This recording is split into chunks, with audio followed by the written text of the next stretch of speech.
Hello everybody and welcome to another 180 Markets Weekly Wrap. And well friends, we are going to try something different today and you will see it in a moment. But what did we see overall in the markets? Well, more capital raisings, constructive market conditions, interest rates in Australia coming down despite what is going on in the rest of the world, and all this is making companies hit the markets. And now, as I mentioned before, we are going to try something new, so stay tuned.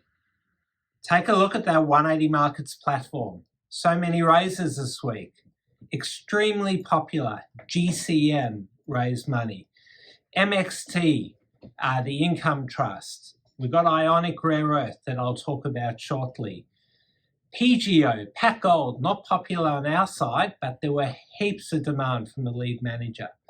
PRS, 1AD, VTM, so many raises. IXR, Ionic, this is one that we led in Ignite Equity. Not a little placement, it was a more complicated LDUC, which is a form of convertible note. This was extremely popular on our side.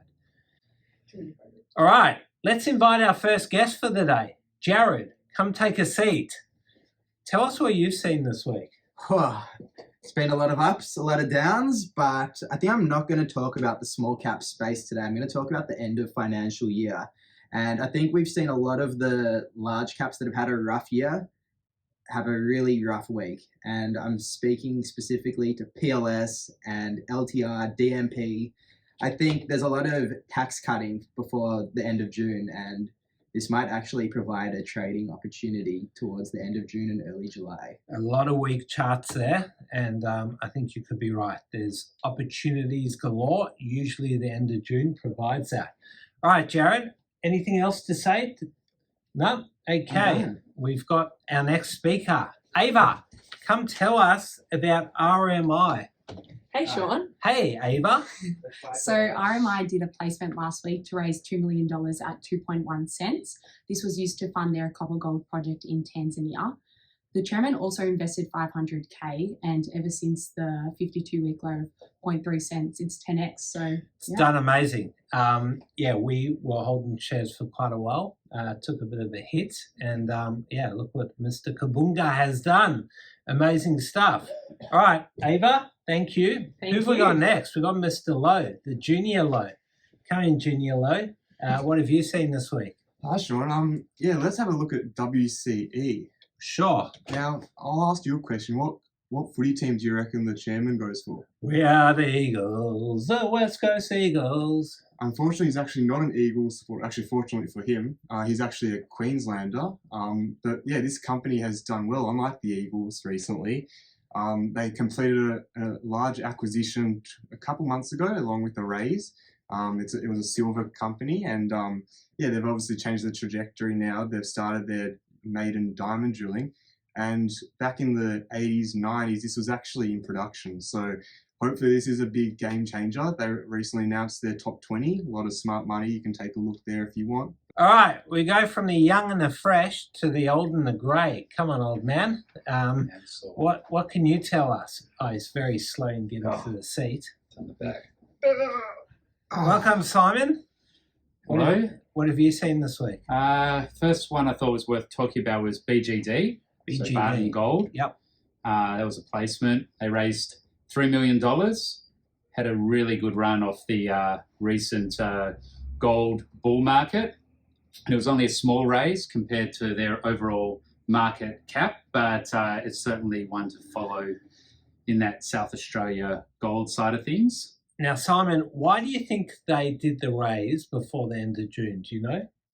I think they just needed some money, and it seemed like weather's getting colder, and yeah, probably I'm not time to do it. So yeah, those were the reasons, but they had a tax rebate that they can give to investors, and that actually made the equivalent price of getting in 58 cents. You obviously, if you took that, check with your accountants, but very creative there by Barton, and yeah, that's good to see that they can do it at such a high price. Thanks for adding that additional detail, Shaun. You hadn't told me this was interactive, but nevertheless, it's really interesting. Anything else? The other one was, I guess, just a share watch was EDU. Yep. They had actually applied to withdraw and delist, but they've actually withdrawn that withdrawal and delisting. And one of the options they've now got on the table is a on-market share buyback of up to 16.5 million shares. So that's, I think, a big relief for investors. Yeah, I'm sure they're very happy after the last week or two. The returns have been great. Thanks, Simon. That was awesome. All right, who do we have next? Who's waiting here? Ariella. Come on, tell us about a few stocks. Hey Shaun, how are you going? Good, welcome. Thank you. I'll start off by talking about a placement from earlier in the year, which was 4DS. 4DS has had a big run the last week or so. There were some attaching options in that placement, exercisable at 3.6 cents. We know some investors have started exercising, and there was actually a batch of stock released, I think it was this morning. So well done to all those guys that took that placement and held the options. Now, you were working very hard on that on Tuesday, helping all of our investors exercise their options in a hurry. Did you get any thank yous? That's right. Yes, I did. From all three investors that exercised, they were all very pleased that they were able to be included in the most recent batch.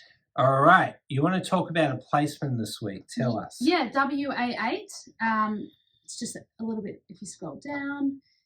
So many deals, Yeah. it's hard to find. There we go. WA8. Yeah, this was a really hot placement this week.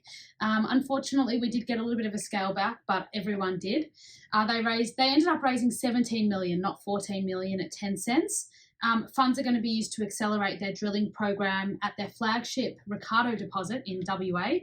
A lot of excitement around this one. Bell Potter and Signet Capital were joint lead managers here. And the shares are back to 11, so it's still holding on to the placement price, but I feel when the shares hit the market, anything can happen. That's right.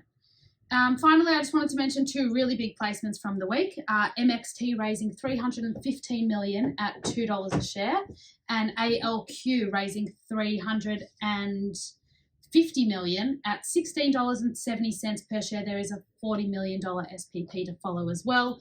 We did get access to both of those. There were multiple lead managers. Macquarie were ALQ. MXT had EMP, Taylor Collison's, Morgan's, Ords, and NAB. That's right. All right, Ariella, before you leave, let's just talk a bit quieter because I think the next speaker, the old man, he's fast asleep on the couch. Take a look at that. Looks good with the garden behind him. Greg. Shaun, that's what happens when you work so hard. Let's swap you guys around. Definitely the end of the week. Get you sitting here, and Greg, tell us. Vection, VR1, Shaun, bring it up. I'll bring it up right here. Friends, there are not many times when you find out there are a company doing 60 million in revenue, breaking even on cash, growing, and only circa 35 million market cap. But this is when it happens, Shaun, when you see that there's a capital raise coming and then it's cleared out and the stock starts running. And Gianmarco, well done, and so many validations with your huge product list. Good stuff. What else are you looking at, Greg? I also was looking at the MXT, the income trust, for our investors that are income oriented. Big placement. You can put big money to work on these things. Just remember, friends, all private credit is not the same. That's right. And all of these income trusts have been raising money, getting me a little bit concerned because they're pumping so much money into the system. What do you reckon? You worried at all? Definitely quality is going to matter, Shaun. And speaking of quality, shortly in the next week or so, we will have a very, very interesting interview that everybody should watch regarding quality in this space. Quality, qualitas. Let's see about that. Anything else, Greg? That is it for right now, Shaun. Well, thanks to the whole team for helping out today. It went a bit longer than we hoped, but hopefully you got quality there. And let us know your feedback. Have a great weekend, everyone.